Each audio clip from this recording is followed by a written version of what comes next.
So this is going to be my endo notes. Um, it's going to be kind of chaotic, but we'll get through it one step at a time. Starting with Sheehan syndrome. So in Sheehan syndrome, that's the one where postpartum there is hemorrhage in the pituitary, anterior pituitary, specifically, right? There's ischemia or whatever that causes damage to the anterior pituitary. Okay, so what happens? ACTH is decreased, serum sodium is going to be decreased, and serum potassium is going to be normal. So this leads to cortisol normally acts as a ADH inhibitor. So in adrenal insufficiency, um, so in this adrenal insufficiency leads to SIAD with hyponatremia. Okay, I need to explain this note better. So obviously, because anterior pituitary is not working, you will have decreased amount of ACTH. So when ACTH is reduced, what happens to cortisol levels? Cortisol levels are going to be reduced as well. Okay. Why is that significant? Because when cortisol is reduced, um, it does not. So normally cortisol acts as the ADH inhibitor. Okay. So now that there is no cortisol, ADH can go rampant and go uncontrolled. Um, Someone might ask why is ADH there if ACTH is not there when they both are coming from anterior pituitary. This is because the pituitary itself um, does not produce ADH. ADH is produced in hypothalamus. Okay, ACTH is produced in anterior pituitary, and normally when this hemorrhage or whatever occurs, the uh, ischemia. It happens in the anterior pituitary, not the posterior. Okay, um, that's there as well. So you won't have SCTH, but there will be ADH, and in this case, when you don't have cortisol, it actually even a small amount can act more than normal level. So it's similar to how you would have serum SIAD or SIADH, SIADH, I guess, with hyponatremia. Okay, so that's there as well. Since adrenals are going to be okay, your serum potassium is normal because aldosterone does not uh, get stimulated by ACTH. It's preserved uh, as the RAS system, the renin-angiotensin system. Okay, and that's why um, the aldosterone maintains the levels of serum potassium in that case. Okay, so serum sodium here is going to be probably because of euvolemic or hyponatremia or something like that. Okay, but the takeaway from here is that ACTH is decreased, serum sodium is decreased, and serum potassium is going to be normal because aldosterone is still able to regulate it. Okay. Okay, moving on to this proteinuria. So protein in urine leads to decrease in albumin, okay, in the serum, and that will lead to decrease in calcium. Why? Because albumin binds to calcium, and that's how it's transported. But this does not involve the ionized calcium, which the body regulates. Okay, so ionized calcium remains normal. However, the calcium that binds to albumin is going to be decreased, so you will have reduced calcium in the serum as well. Okay. Another point, this is not related to that. Chronic kidney disease leads to decrease in creatinine. Okay. Okay. So chronic kidney disease, it has reduced creatine, I guess, in the urine, and there's also going to be reduced 1-alpha hydroxylation of 25-OH vitamin D. So active form of vitamin D, right? Because vitamin D normally is synthesized in the proximal tubule of the kidneys. And in chronic kidney disease, you have reduce of that. So 1-alpha hydroxylation is the process of where 25-OH vitamin D becomes 125-OH vitamin D. Okay, so it's called the hydroxylation of inactive vitamin D to active vitamin D. So that. Another point, hypercortisolism evaluation. So this is how you evaluate hypercortisolism. 2 out of 3 of these you need to do. Late night salivary cortisol assay, because in normal person, late night the cortisol levels are reduced. So when you do this, you should be getting reduced one. If you get increased levels, then you have hypercortisolism. 24-hour urine free cortisol measure. Okay, so at the end of the, what is this? 24-hour urine free cortisol measure. So throughout the day, again, same thing, I guess. The levels, if it's increased, then you have hypercortisolism. And overnight low dose dexamethasone, okay, suppression test. So this is where at night you give dexamethasone and you check in the morning where it should be reduced. It is a glucocorticoid, right? So it should suppress the ACTH, which in turn should suppress the production of cortisol. However, if the levels are in the higher ranges, then again you have hypercortisolism. Okay. Uh, Decrease in magnesium will cause a release of PTH. Okay, so it increases the PTH production. But severely reduced magnesium will cause reduced PTH as well. So when you have reduced PTH with severe reduction in magnesium, it will lead to reduced calcium as well. Okay. So this reduced PTH, it's because of PTH resistance. Okay. So all of these things, and not just severely reduced magnesium, causes this, where you have decreased PTH or reduced PTH. It's you'll find it in alcoholics, diarrhea. Oh, never mind. So it's talking about when you would have magnesium reduced. Alcoholics, diarrhea, diuretics, and aminoglycosides. They will all cause this. Okay. Glucocorticoids, hydrocortisone, prednisone, and mineralocorticoid would be fludrocortisone. Okay. Okay, on to this. Diabetic weight loss. So which ones cause weight loss? It's going to be metformin, biguanides, GLP-1 analog. That's your Ozempic, I think. Yes. SGLT2 inhibitor. Okay, that's the other one. And the what was it? Moanjara or something like that. Um, or was that also GLP-1? I forget. Anyways, SGLT2 inhibitor. Okay. So both of these will cause reduced cardiovascular mortality as well. So you got to remember that GLP-1 analogs and SGLT2 inhibitors, they reduce cardiovascular mortality. That is important. Okay. Weight gain. Which one will causes weight gain? Okay. Thiazolidinones. That's rosiglitazone, sulfonylureas, and meglitinide. Okay, the tied ones. And then you have neutral weight. That's DPP4 inhibitor, which is you don't need to worry about that. Okay. Opioids. Oh, that's cool. I can just do this. Sick. Okay. Opioids. So male secondary hypogonadism. Okay. Okay. Let me see this.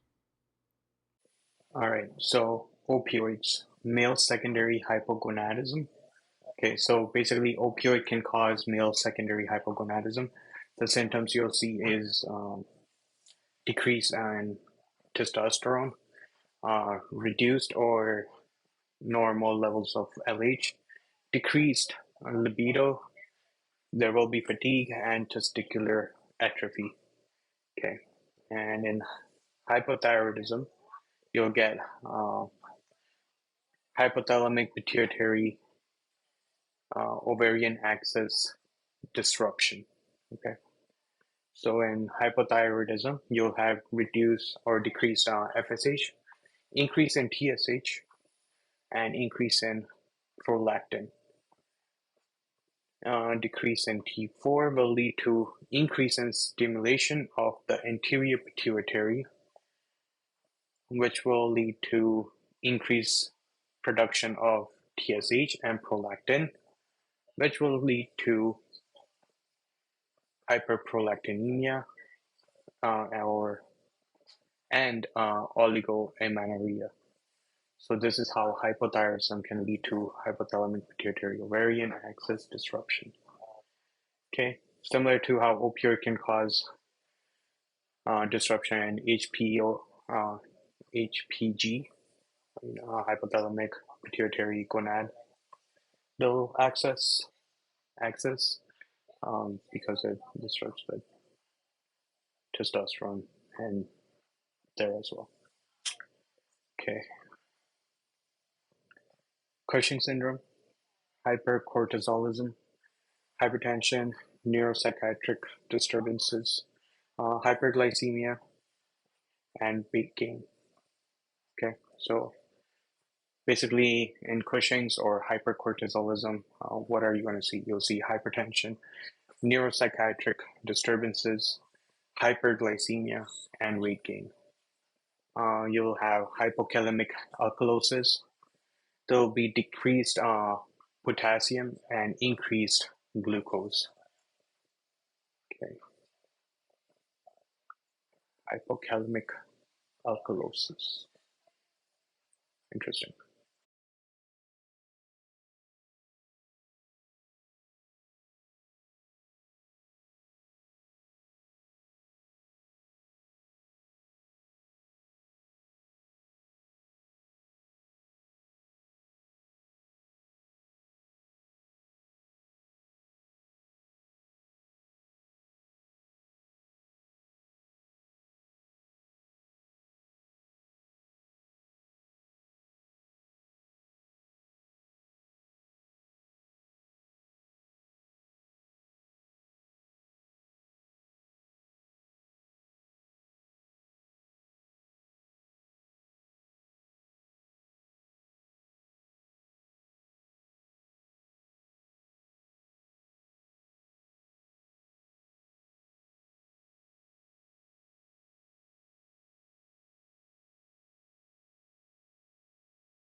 All right, so I figured it out.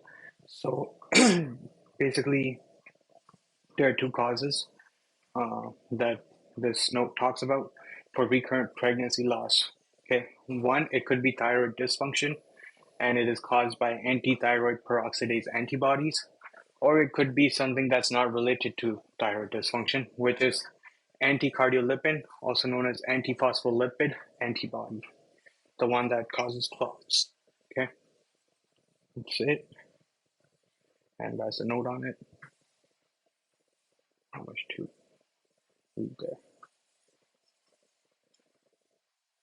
Okay, so Graves' disease treatment. One with anti-thyroid drug, another with radioactive iodine and thyroidectomy. Okay, so with anti-thyroid drug, mild hyperthyroidism, older age. Actually, I'll ask GPT to do this. Okay, so the note says anti-thyroid drug used in mild hyperthyroidism, particularly in uh, older adults with limited life expectancies.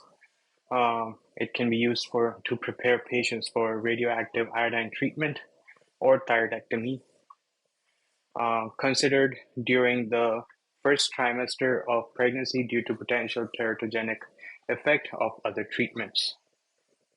Okay, and we use PTU in that. Okay. Radioactive iodine, a moderate to severe hypothyroidism treatment option, uh, preferably in patients with mild ophthalmopathy to avoid worsening the condition. Ideal for patients who prefer not to undergo surgery, or in cases of mild hyperthyroidism, we can use this. And then thyroidectomy. This is recommended for very large goiters or when there is suspicion of thyroid cancer.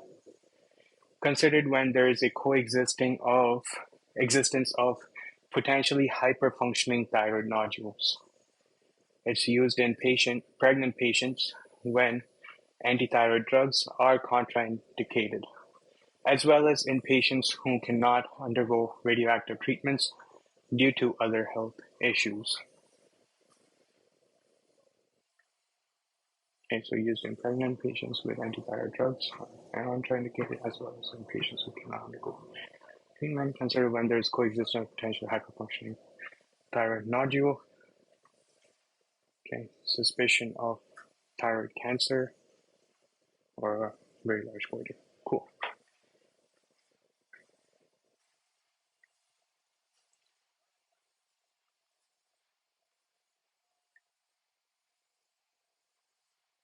Okay, so hereditary hemochromatosis,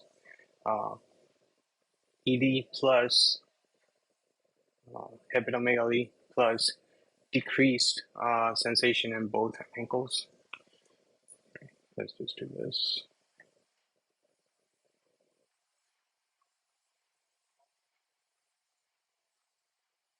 I'll go through it. Diagnosis. Okay, so erectile dysfunction, hepatomegaly, decrease in sensation in both ankles.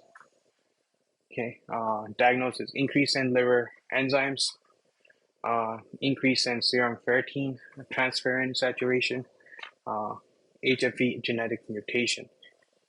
Okay, management is therapeutic phlebotomy, urgent if ferritin is more than 1,000 milligrams.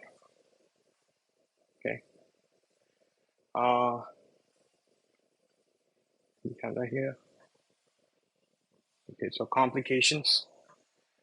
Okay, hyperpigmentation, arthropathy, hepatomegaly, cirrhosis, hepatocellular carcinoma, diabetes mellitus, cardiomyopathy, hypopituitarism, secondary hypogonadism. Okay, so all of these things can occur in hereditary hemochromatosis. Okay, so here we have extra information, HFP, C2A2Y or H63D. Okay.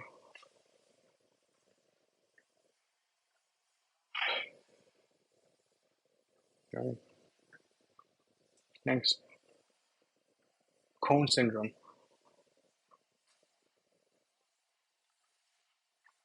or COM syndrome. This is primary hyperaldosteronism. That's the one where aldosterone is increased.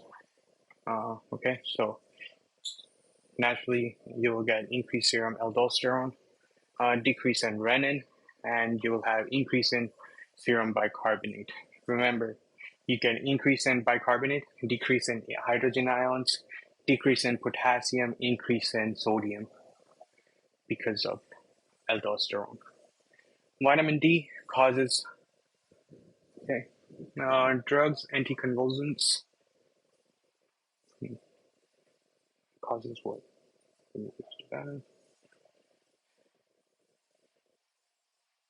It should be called Endocrine Notes featuring ChatGPT.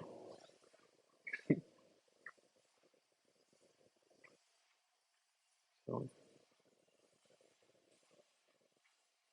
vitamin D causes deficiency. Okay, so that's what I meant, deficiency. In drugs, anticonvulsants. These are such as phenytoin or carbamazepine. These drugs can increase metabolism of vitamin D, leading to lowered levels.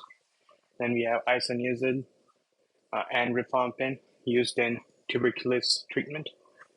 Chris, okay, interfere with. Okay, metabolic issues, chronic kidney disease. It can lead to vitamin D deficiency as well, and liver disease. Okay, both organs play a crucial role in converting vitamin D to its active form.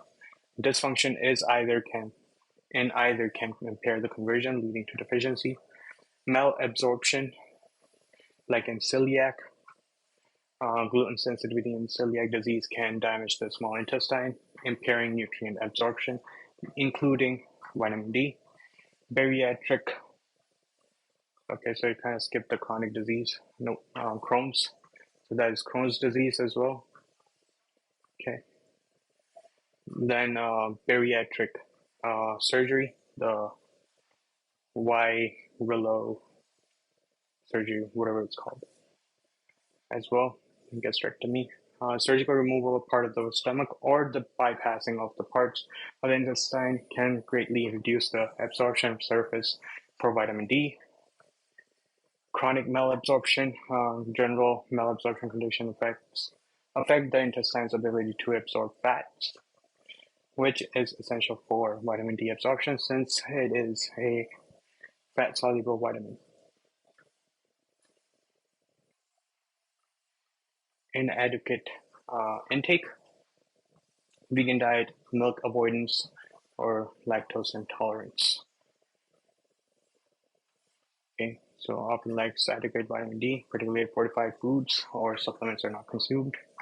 Avoiding milk or other dairy products, and lack of fat. Okay.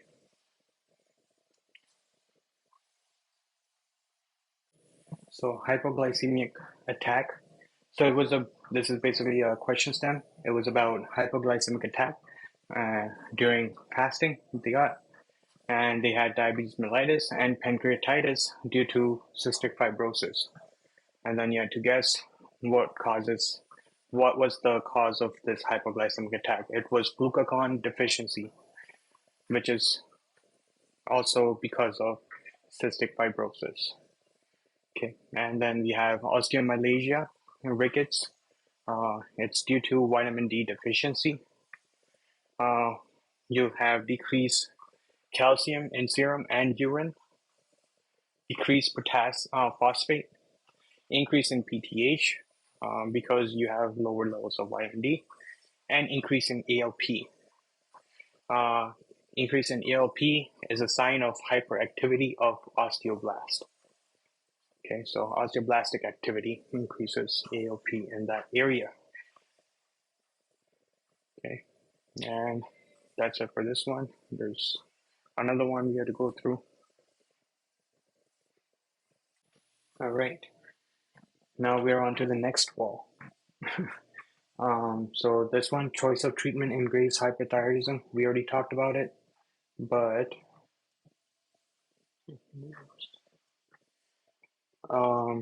so antithyroid drugs, radioactive iodine, and thyroidectomy, right?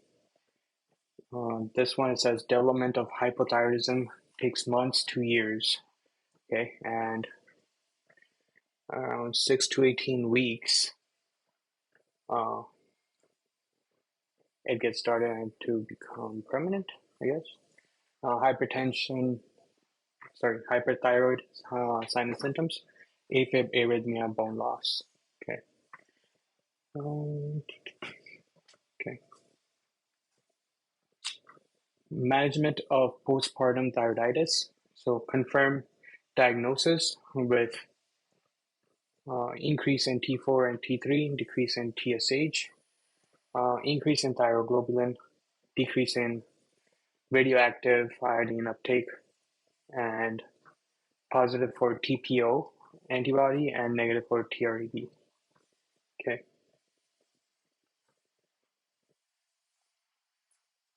In that case, you have a hyperthyroid phase because there is increase in T4 and T3, but decrease in TSH. So beta blocker for symptoms and control, right? We talked about that as well. Hypothyroid phase, where T4 and T3 is decreased and increase in TSH.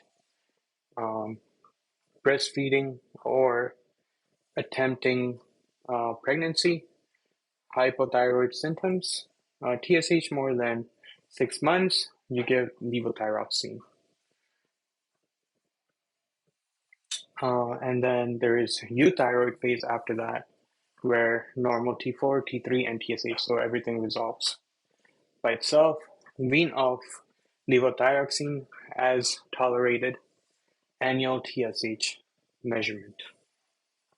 Okay, that's how you manage postpartum thyroiditis. See this?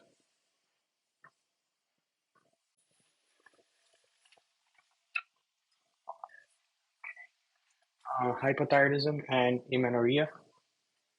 So we also talked about this, where it was hypothalamic pituitary ovarian axis disruption, right? So it was about that.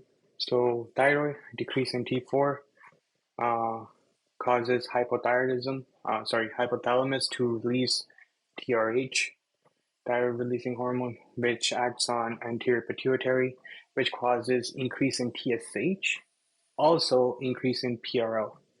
Galactorrhea, this causes hypothalamus to release,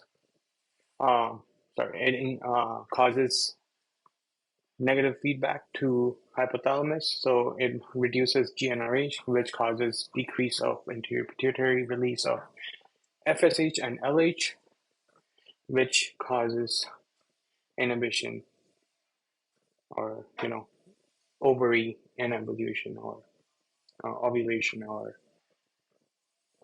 amenorrhea.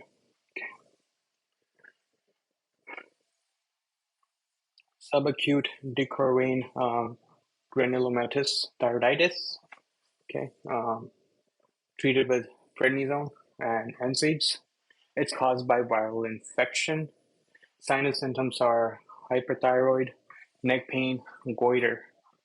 Okay, this is another note where OCP, estrogen, will cause increase in thyroid binding globulins. We already talked about that. There's also going to be increase in total T4 because of estrogen. Okay, so increase in total binding globulin will cause increase in total T4 as well. Okay, anti-TPO. Okay,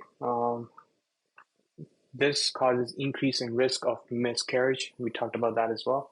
in both euthyroid and hypothyroid women. Okay, so one with thyroid dysfunction, and there was the other one without the one, which was cardiolipin one. Okay. Thyroglobulin with increased T4 and decreased TSH. So it increases in endogenous thyroid hormone release, thyroglobulin, okay? And it decreases in exogenous or fictitious thyrotoxicosis, okay?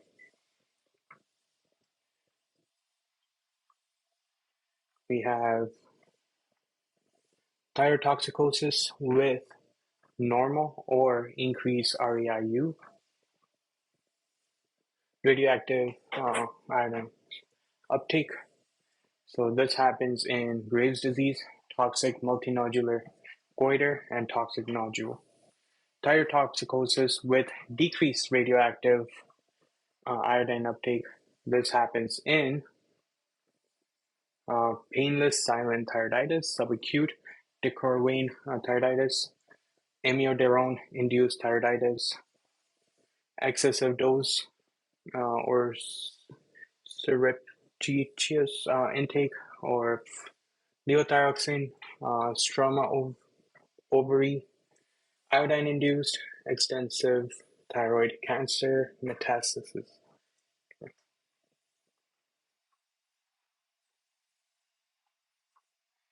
Painless thyroiditis is a variant of chronic lymphocytic Hashimoto thyroiditis. It is characterized by a self-limited hyperthyroid phase due to release of preformed thyroid hormone followed by a hypothyroid phase or return to a euthyroid state.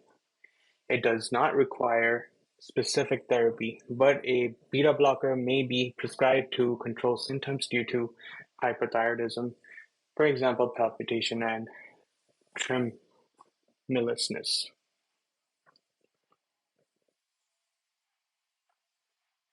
Evaluation of hyperthyroid. So how do you do it? So measure TSH, free T3, and T4.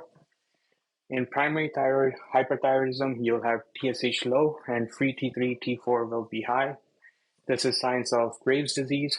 So then you're going to see, is there goiter and ophthalmopathy? If there is, then it is Graves. If there isn't, then you'll check radioactive iodine uptake, okay, plus scan. If it is high, then it's going to be one of these, right? So Graves' disease or toxic multinodular goiter or toxic adenoma, okay? So you're going to check diffuse pattern, then Graves. If it's nodular pattern, then it's going to be toxic adenoma or multinodular goiter. Okay. If it is low radioactive iodine uptake, then you'll measure the thyroglobulin. Okay. If thyroglobulin is also low, then it's going to be exogenous hormone.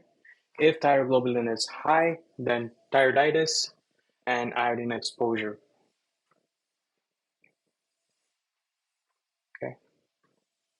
So that's how you do that. If you measure TSH, free T3, and T4, and it turns out that TSH is high and free T3, T4 is also high, then it is secondary hyperthyroidism. Here you will do MRI of pituitary gland. Okay.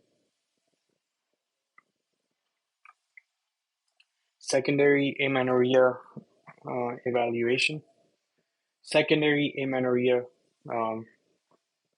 you'll check beta HCG. If it's positive, then pregnancy.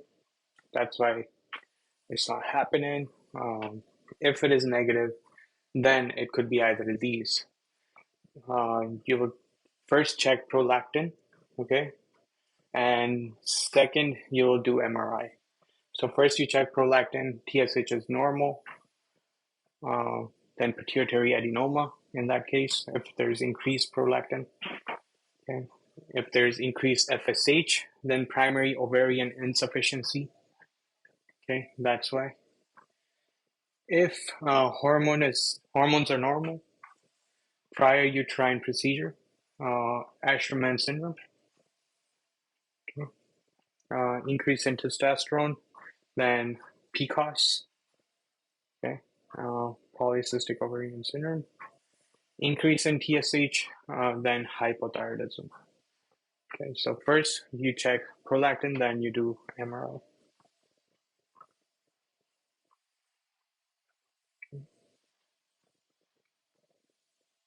Hypertension, more than 130 by 80 or more than or equal to 140 by 90. So any of these. Okay, so 140 by 90 if age is 35 to 70 and BMI is more than 25. Screen for diabetes mellitus. Okay, that's what you should do. Serum chemistry, electrolyte plus creatinine,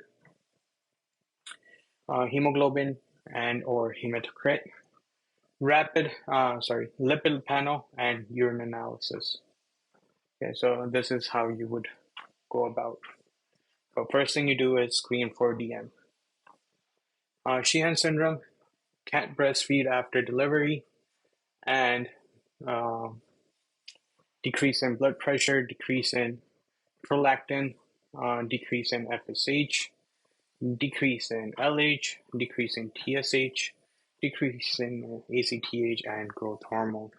So basically everything that anterior pituitary is responsible for. Okay, ACTH is going to be decreased. You'll have decreased sodium, serum sodium. However, serum potassium is going to be normal because we already know this. This is like the first one we started with. Aldosterone regulates that.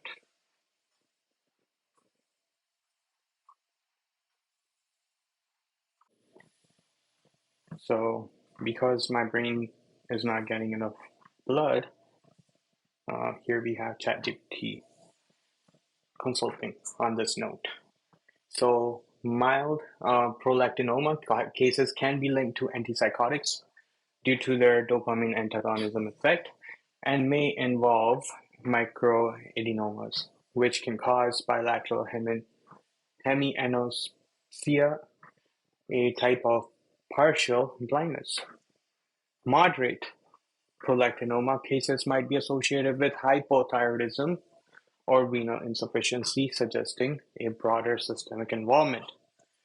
High prolactinoma is marked by macroadenomas, large tumors, or being identified specifically as prolactinoma or lectotroph adenoma with a prolactin level greater than 200 ng per ml. Okay. So less than 200 is mild, more than 200 is high, and in between is moderate. So back to the note. Bitemporal hemorrhage, headache. That's what you get in microadenoma. Dopamine will cause mild hypothyroid or renal insufficiency. Okay, will cause moderate microadenoma, prolactinoma, lectotroph. Okay, that's fine. Cool. PCOS, increased risk of dyslipidemia, hypertension, type 2 diabetes. Here, what you will do is check BRCA only if history of family ovarian or breast cancer with onset of less than 50 years of age. That's when you check BRCA. Okay. Dyslipidemia, hypertension, type 2 diabetes. Okay.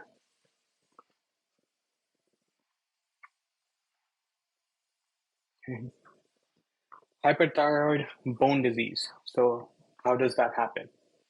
Okay. Excess thyroid hormone will lead to increased osteoclast activity. This will cause increased bone resorption, decreased bone density, increased fracture risk. You will get hypercalcemia in this case.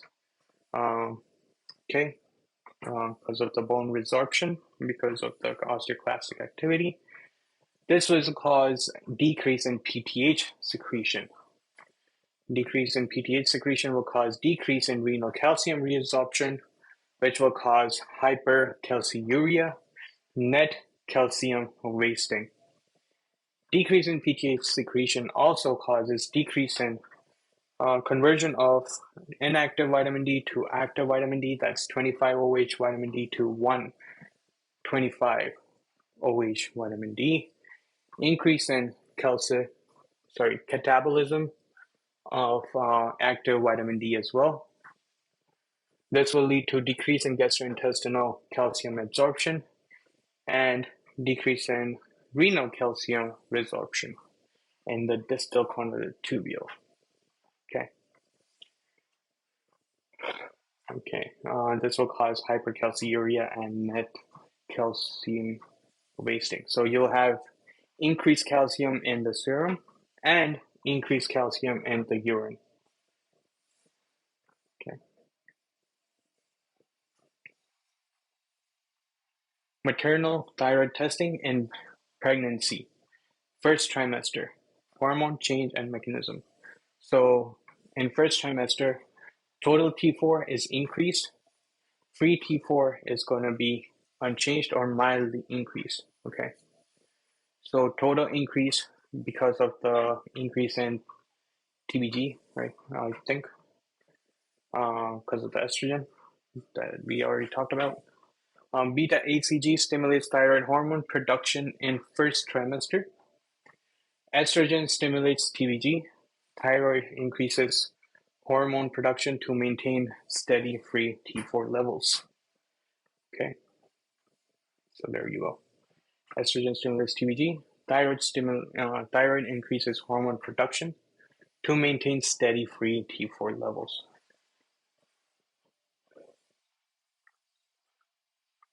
Okay, so you have unchanged or mildly increased free T4. Okay, TSH decreased. Okay, increased beta HCG and thyroid hormone suppresses TSH secretion. Cool. Thyroid hormone production increases during pregnancy to cope with metabolic demands. This is accompanied by two mechanisms. Estrogen stimulates synthesis of thyroxine-binding globulin and decreases TBG clearance, leading to an increased pool of bound thyroid hormone. Patient with normal thyroid reserve subsequently increases thyroid hormone production to maintain free hormone levels. HCG, which shares a common alpha subunit with TSH and a very similar beta subunit, directly stimulates TSH receptors.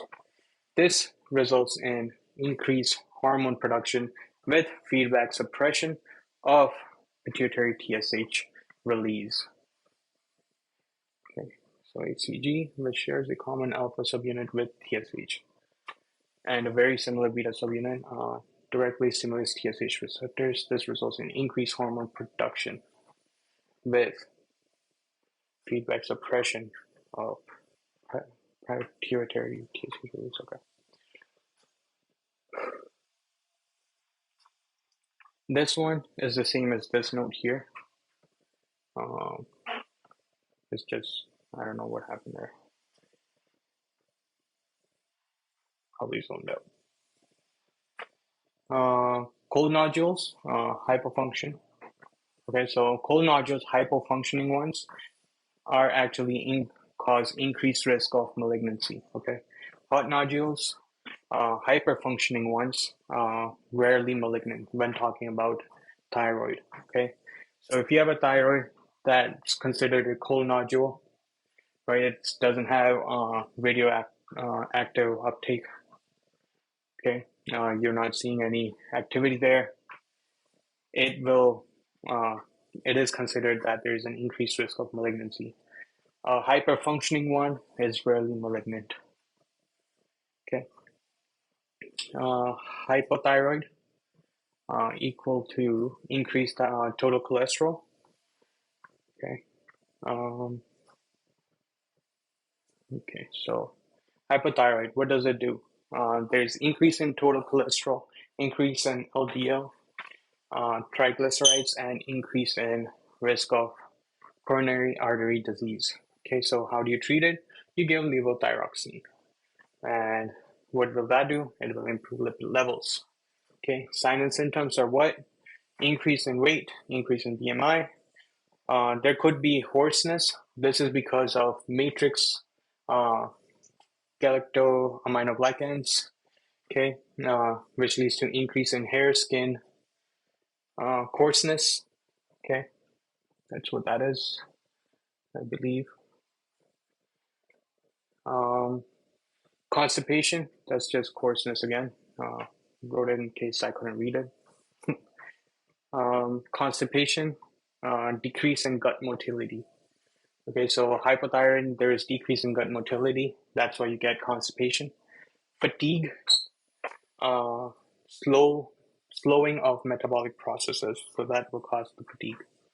Okay. Okay, so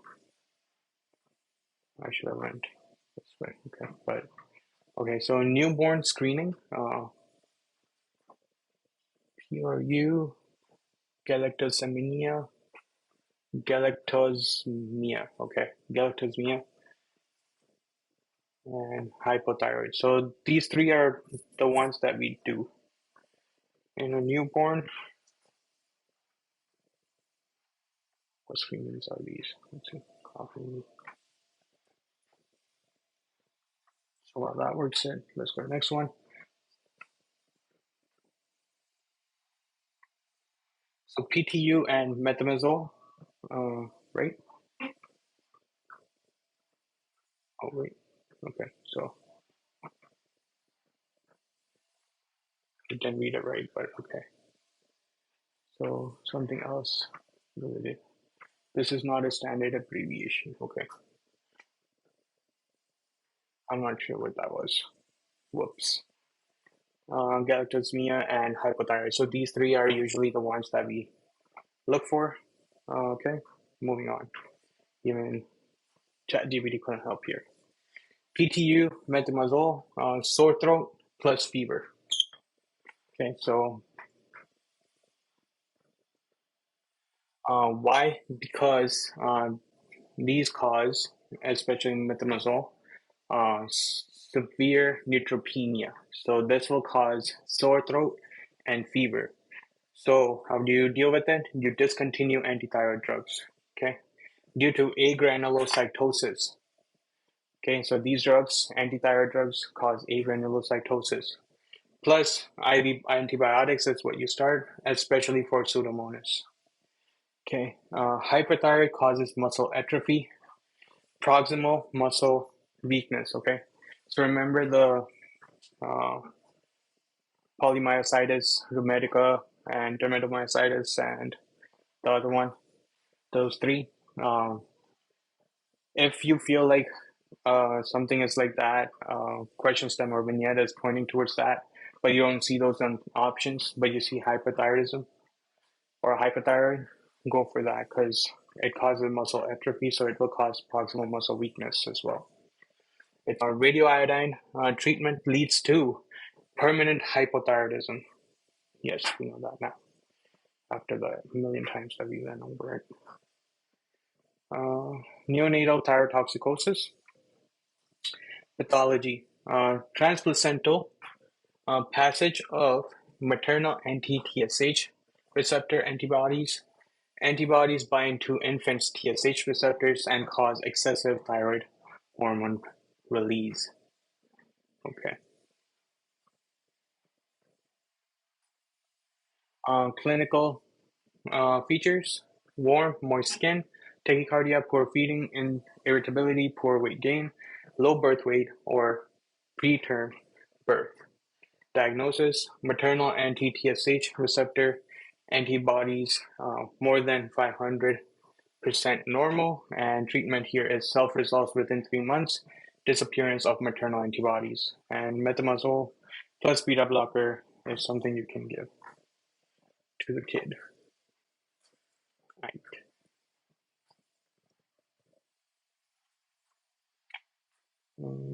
Okay. Cause of recurrent pregnancy loss. We went over this. But anyways, we went over it for the two of those things. Okay. So structural cause could be uterine fibroids, adhesion, polyps, cervical insufficiency, chromosomal aneuploidy, translocation rearrangement, mosaicism, and immunologic or hematologic hypercoagulability disorders, for example, antiphospholipid syndrome, alloimmune intolerance, endocrine, thyroid disease, polycystic ovarian syndrome, diabetes mellitus, hyperprolactinemia, increase in levothyroxine after pregnancy in hypothyroid patient. Okay. Others are advancing age, maternal age, defective endometrial receptive, decreased ovarian reserve, and celiac disease.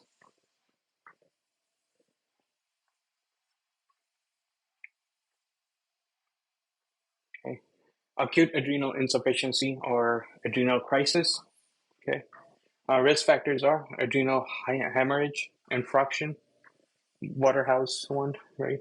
Um, Acute illness, injury, or surgery in patients with chronic adrenal insufficiency, long-term glucocorticoid use, and congenital adrenal hyperplasia.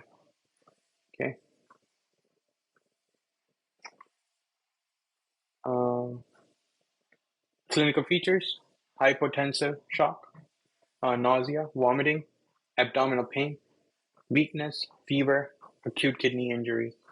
Diagnostic testing: cortisol, electrolyte, BUN, creatinine, glucose, ACTH, renin, ACTH stimulation test when uh, stable, uh, also known as concentropin test, something like that. Treatment: hydrocortisone or dexamethasone, high flow intravenous fluids, and serum electrolyte monitoring. Okay, so you give hydrocortisone or dexamethasone in acute adrenal insufficiency, high flow intravenous fluid, and serum electrolyte monitoring. Okay. Complication of grave disease treatment. Okay, complication of grave disease treatment. Treatment. So anti-thyroid drugs we give. This is thionamides. Adverse effect of those are agranulocytosis, methimazole. Uh, okay, what now? Oh, first trimester, it causes teratogen, cholestasis, and propyl. So we give you PTU, and PTU, propylthiouracil, will cause hepatic failure and gut-associated vasculitis. That's why we only give it in the first trimester, and then we switch to methimazole. Radio iodine ablation, permanent hypothyroidism, worsening of uh, ophthalmopathy, and possible radiation side effects. Permanent hypothyroidism, worsening of ophthalmopathy, and possible radiation side effects. Okay. And surgery. Permanent hypothyroidism, risk of recurrent laryngeal nerve damage, and risk of hypoparathyroidism. Well, Euthyroid 6 syndrome. Okay, so early, mild, and prolonged severe. So in early, it's mild, prolonged, it's severe. In early or prolonged, T3 is going to be decreased. Okay, why? It's because T4 is not being converted to T3 anymore. Okay, and this could be because of any of these reasons: caloric deprivation, increase in free fatty acid, increase in glucocorticoids, or increase in cytokines kinds. Okay, so any of these reasons can uh, inhibit the conversion of T4 to T3. Okay, decrease, sorry, normal T4 in early and mild, but eventually, if prolonged, then it also decreases. TSH is going to be normal, okay? It may be suppressed, but not to the level seen in hyperthyroidism, okay? And if it's prolonged, then it's going to be reduced, okay? And reverse T3 is the one that will, seal this for you. That is euthyroid 6 syndrome, because reverse T3 is the one that's going to be increased in early or prolonged. Okay, and I believe this is the only condition, Euthyroid 6 syndrome, where reverse T3 is increased.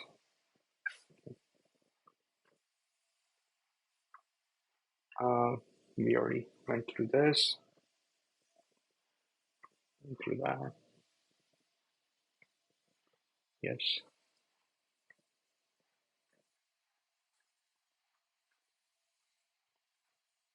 Okay, so constitutional growth delay. Okay, this is what a normal one would look like. Okay, a normal graph looks like less than 2% over here. This is 50%. This is 90%. It's called linear velocity. And hypothyroidism, it's going to be this one right here. Okay.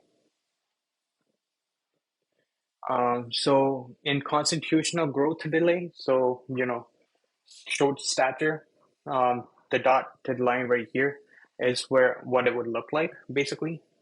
If there's hypothyroidism, creatinism, or whatever, right? This is what the graph would look like. Okay, the stature. So you'll see a normal increase up to a certain point, and then it will, plateau. So that's how it would look at 2%. So they would end up at the same height, but the growth pattern is different for the both of them. Okay, we went over this one already. So again, maternal thyroid testing and pregnancy first trimester. Total T4 is increased, but free T4 is going to be unchanged because the demand, the body keeps up with the demand, so it produces more thyroid binding globulins, okay, and reduces its metabolism as well to maintain its levels. So that's why you have increased total T4. TSH, because of that, will be decreased, and also because beta HCG is similar to that. It stimulates the T4, not beta HCG, sorry. What was it? HCG, okay. Yeah. So it's subunit, basically. Alpha subunit with the TSH is similar. So it does that. Okay, moving on. Okay.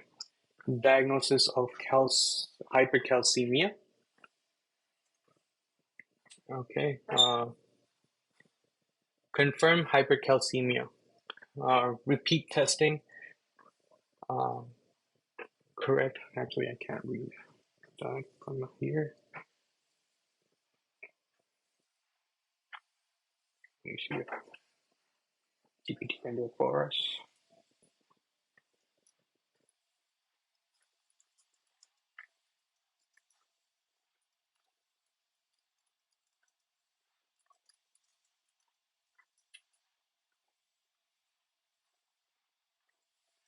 Okay.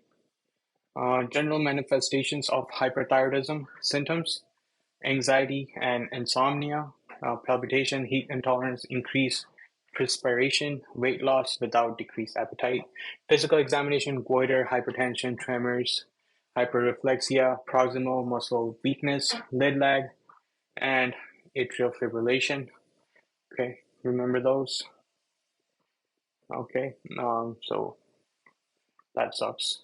But anyways, it says confirm hypercalcemia, repeat testing and correct for albumin concentration, or measure ionized calcium. And then it goes down to measure PTH levels. Okay, it could be that there is high to normal or elevated PTH. Okay,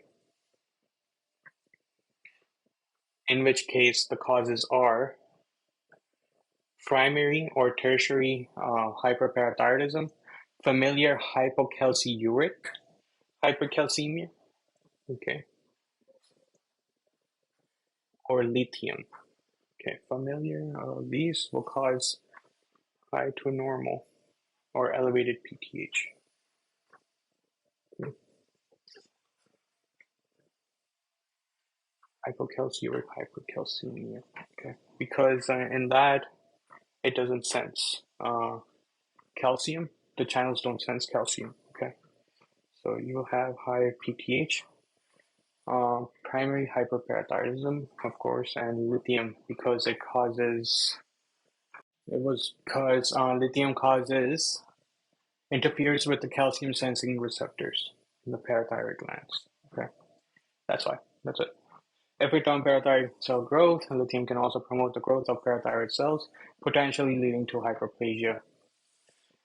Okay, and reduced renal calcium excretion. Lithium may affect the kidney's ability to handle calcium, reducing the excretion of calcium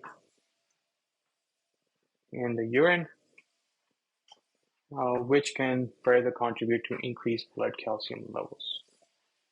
Okay. We don't care about that. We care about why there's increase in PTH. Okay, so leading to inappropriate secretion of PTH even when calcium levels are adequate or elevated.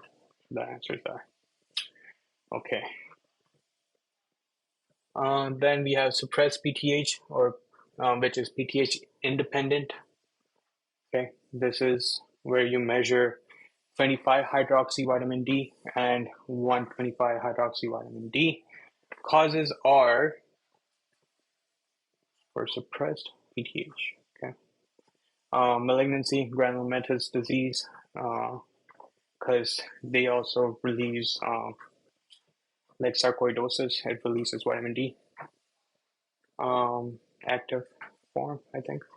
Vitamin D toxicity, drug-induced. For example, thiazide will cause suppressed PTH. Milk alkali syndrome, thyrotoxicosis, vitamin A toxicity, and immobilization. Okay, cool. General manifestations, we did that. Cushing syndrome, signs and symptoms is easy bruisability, dermal atrophy, stria, fungal infection, acne, and Hirschism.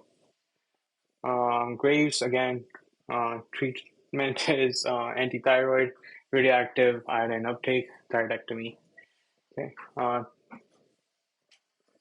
For thyroid storm, dequervain, thyroiditis, thyrotoxicosis, and type 2 amiodarone induced, all of these for thyrotoxicosis. Okay. For all these, we give systemic glucocorticoids. Okay.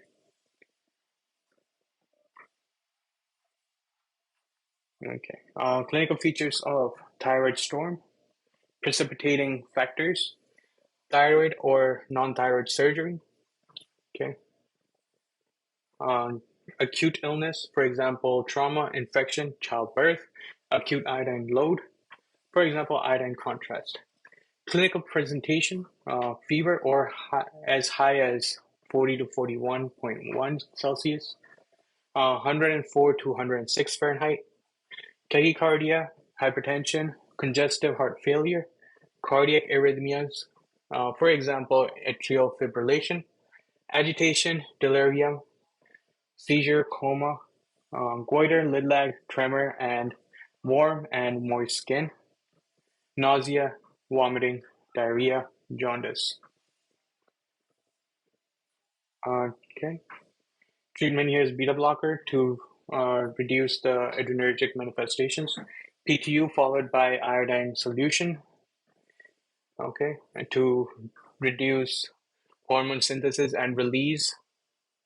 Glucocorticoid, for example, hydrocortisone, to reduce peripheral T4 to T3 conversion and improve vasomotor stability, and identify trigger and treat supportive care. Okay. So any of these can cause it. So acute illness includes infection. So you gotta look out for that one. Okay.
Okay.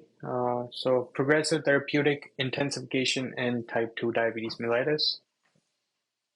Okay. Metformin preferred initial therapy. Then, if that doesn't help, then we go to metformin plus oral anti-diabetic agents, GLP-1 analog, and or basal insulin. Uh, and if that doesn't work, then we go to basal bolus insulin therapy. Okay. So here, HbA1c reflects average glucose levels over the spine. Okay. A1C is influenced by both fasting and postprandial. Okay, right. So I believe the question was where the patient was on multiple anti-diabetic drugs. However, his A1C was still up, but morning glucose was low, like it was low normal. So then they were asking, uh, what's the reason? So the fasting glucose is low, but non-fasting was high, right? So postprandial is high. This hints to poor postprandial control and the reason for poor A1C. So A1C is made up of two things. That's basically what this thing says. That's postprandial and fasting blood glucose. Okay. So basal insulin, what is that? That's insulin glargine.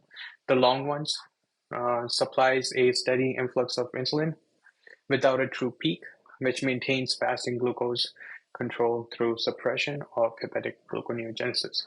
And rapid-acting insulin, the aspart, is typically given just before meals. It peaks within 15 to 30 minutes and controls postprandial hyperglycemia.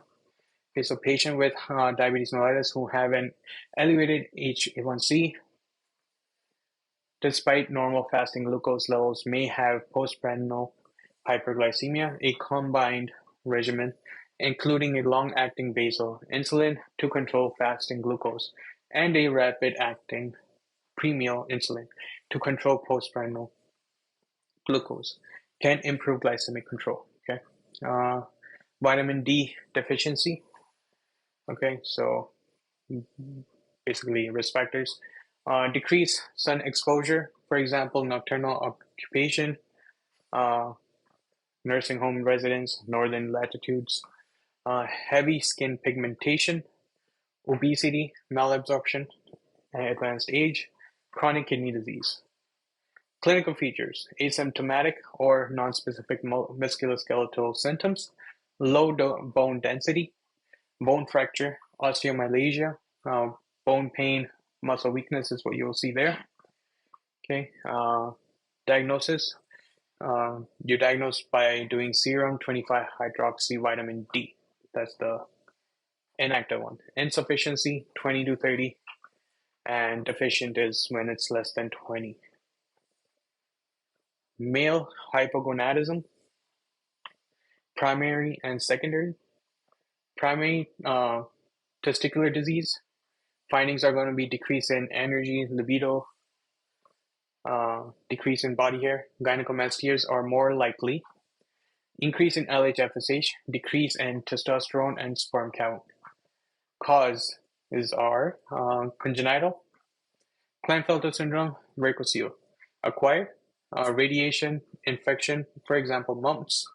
Trauma, medications, for example, alkylating agents, glucocorticoids, chronic disease, evaluation, karyotype. Other based on clinical suspicion. Secondary, pituitary or hypothalamic disease. Again, you'll have decreased energy, libido, decreased body hair. Gynecomastia are less likely here though. Decreased normal LH-FSH, decreased testosterone sperm count. Causes are here Kalman syndrome, congenital. Okay. And gonadotropin suppression by hyperprolactinemia, glucocorticoids or opiates. Remember we talked about that one, where the opioid does that. Then gonadotrope self-damage, benign malignant tumors, pituitary apoplexy, infiltration, for example, hemochromatosis, systemic disease, evaluation, prolactin transferrin for hemochromatosis, and MRI, with or without MRI. Okay. The ratio of plasma aldosterone concentration to plasma renin activity is the preferred initial screening test for primary hyperaldosteronism. Adrenal suppression testing can confirm the diagnosis, and positive tests require further adrenal imaging. Adrenal venous sampling is the most sensitive test for differentiating adrenal adenoma and bilateral adrenal hyperplasia in patients without discrete unilateral adrenal mass on imaging. Hypertension and hypocalcemia. So if you have that, it's hyperaldosteronism, right? But you'll check plasma and aldosterone renin ratio. If it's normal, then evaluate for other causes. But if it's elevated, then adrenal suppression test you'll do. If it's negative, then evaluate for other causes. But if it's positive, then you do adrenal imaging. Discrete unilateral adenoma, age less than 40, then consider surgery. If it's normal CT or age is more than 40 with abnormal CT, you do adrenal venous sampling. Okay, so you find something or you don't find it, right? If you find it and the age is more than 40 or you don't find it, in both cases, you'll do adrenal venous sampling. Okay, so here, unilateral adenoma or hyperplasia is found, then consider surgery. If bilateral adrenal hyperplasia is found, then medical therapy. Okay. So here we have sodium is low, potassium is high, chloride is low, bicarb is low, blood glucose is high. Which one would you pick? Hypertonic saline, and regular insulin infusion for this patient, or normal saline and regular insulin infusion? So that, okay. Obviously, the percentage tells you which one you would pick.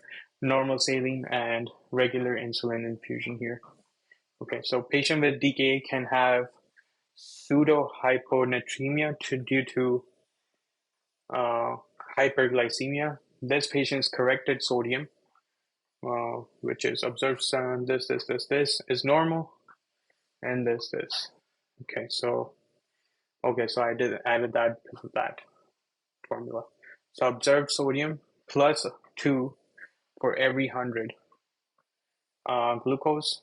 Okay, so that was 128 plus 2 times 4.5. And so you get around 137, which is in the normal limit. So hypertonic saline is reserved for moderate to severe true hyponatremia. Okay.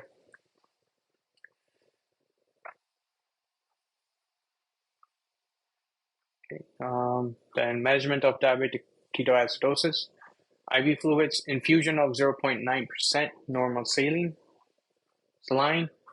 add dextrose 5% when serum glucose is less than 200. Okay, because we don't want to have hypoglycemia when dealing with this, as the infusion is still going on. Okay.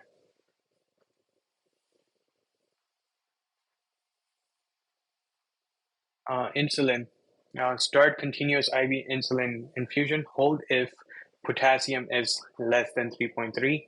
Switch to SQ basobolus insulin for the following: able to eat, glucose less than 200. Anion gap is less than 12, and serum bicarbonate is more than 15.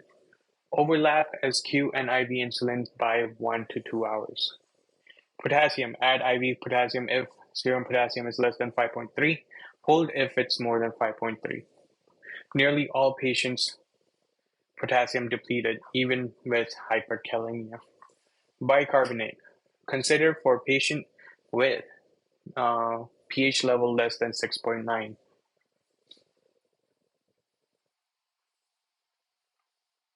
Okay. And phosphate, consider for serum phosphate less than 1, cardiac dysfunction or respiratory depression. Monitor serum calcium frequently. Essential measures in DKA include hydration to restore intravascular volume with 0.9 normal saline recommended in the first 1 to 2 hours, correction of hyperglycemia and ketosis with intravenous regular insulin. Okay. 3. Serial assessment of electrolytes, especially potassium. And 4. Treatment of the underlying precipitating factor. Okay. So pharmacologic management of cardiovascular risk in type 2 diabetes mellitus. Okay, so this is basically asking, we already went over this, the one that reduces cardiomyopathy mortality thing. So glucagon, like peptide 1 receptor agonists, and sodium glucose cotransporter 2 inhibitors are associated with improved cardiovascular outcomes in patients with type 2 diabetes mellitus and comorbid atherosclerotic cardiovascular disease. Both are associated with weight loss and carry a low risk for hypoglycemia.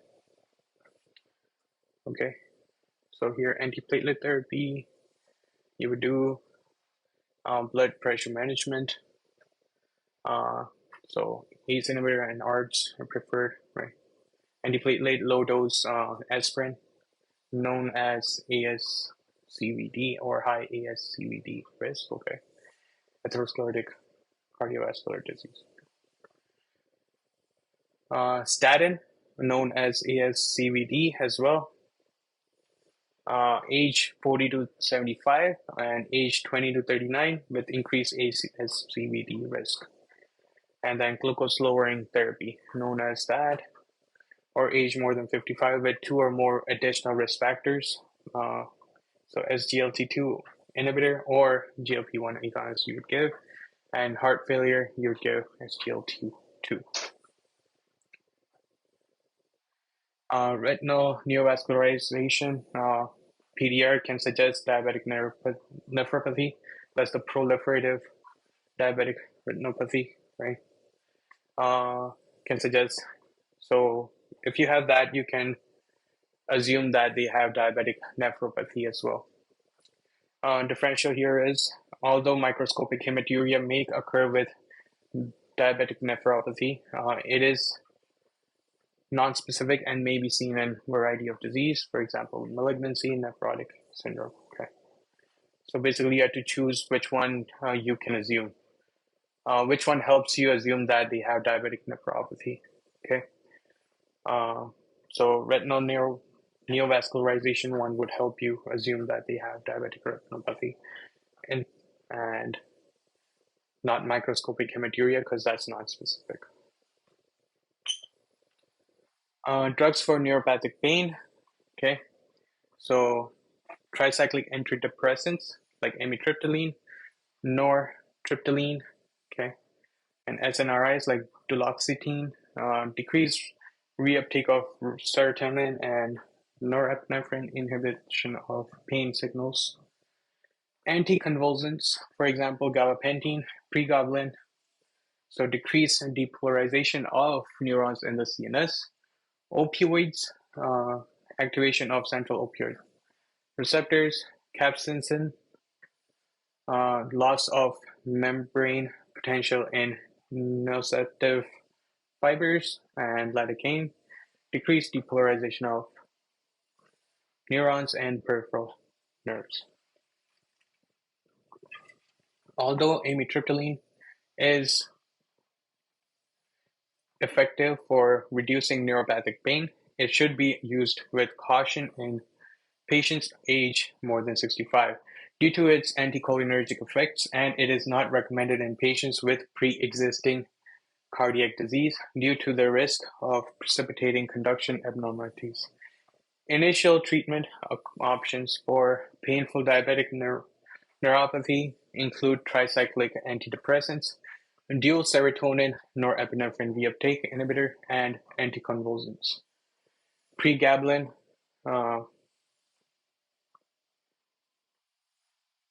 decreases pain by inhibiting the release of excitatory neurotransmitters. Addison's plus vitiligo, so Addison's, that's adrenal insufficiency plus vitiligo. So the cause is going to be what? It's going to be immune-related cause. So autoimmune adrenalitis is the most common cause of primary adrenal insufficiency.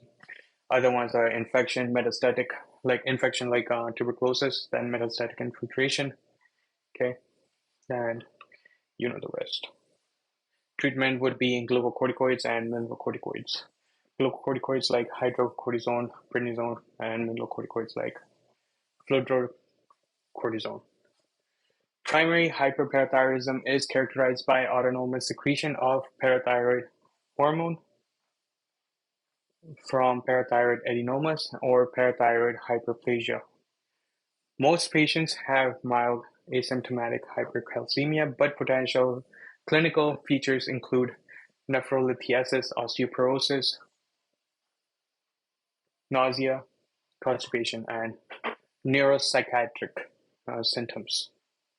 Okay, in normal individuals, a blood glucose levels below 60 mg per deciliter results in near complete suppression of insulin secretion.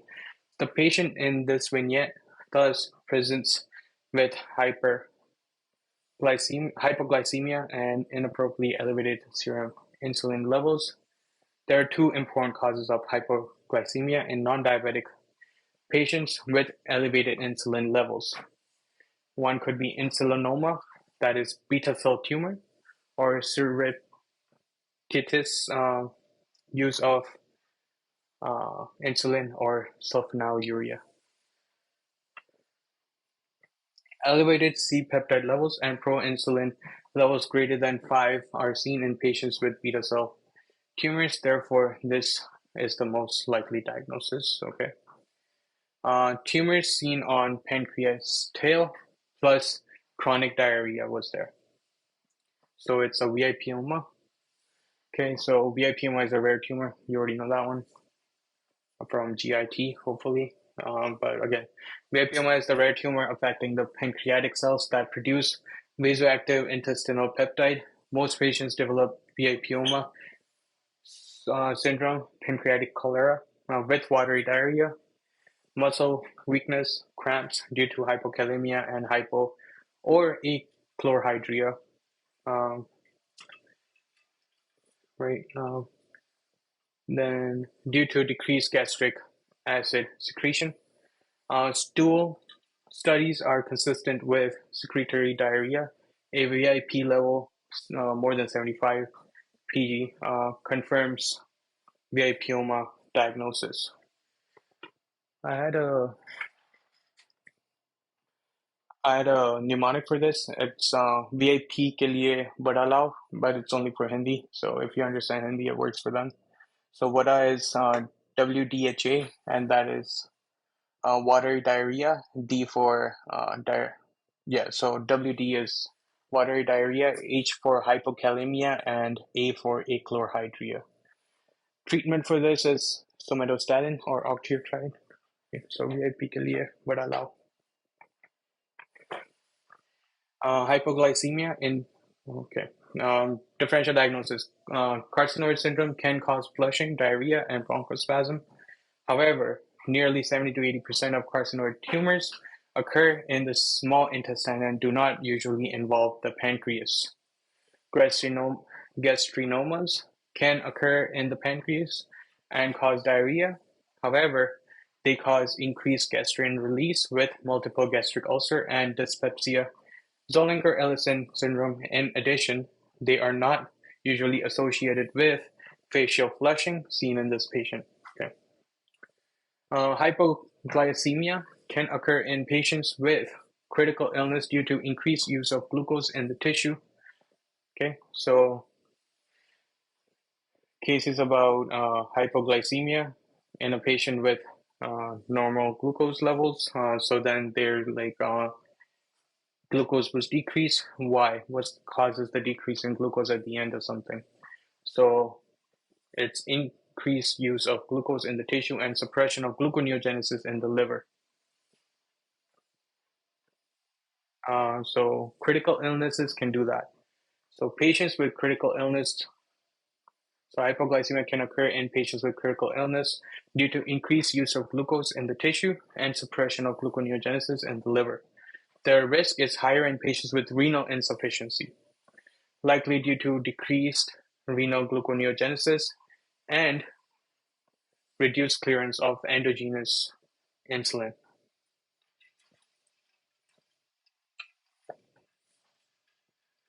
Hypoglycemia in patients without diabetes mellitus. Drugs, quinolones, quinine, beta blockers, alcohol, usually with prolonged starvation, sepsis, critical illness, adrenal insufficiency, insulinoma, surplus insulin, sulfonylurea, and meglitinide use. Depleted glycogen stores, anorexia nervosa, severe hepatic failure. Differential depletion of glycogen stores is not a primary contributor to hypoglycemia in the early stages. It is typically seen after a prolonged fast that is more than 24 to 48 hours, such as in benign alcohol drinkers. Risk factor for diabetic foot ulcer include diabetic neuropathy, okay, and previous foot ulceration, vascular disease, and foot deformity. Diabetic neuropathy is the most important contributing factor and is found in more than 80% of patients with ulcers. Monofilament testing predicts the risk of future ulcers, and that's what that looks like. And that's it. We're done with endo. notes. See you in the next one.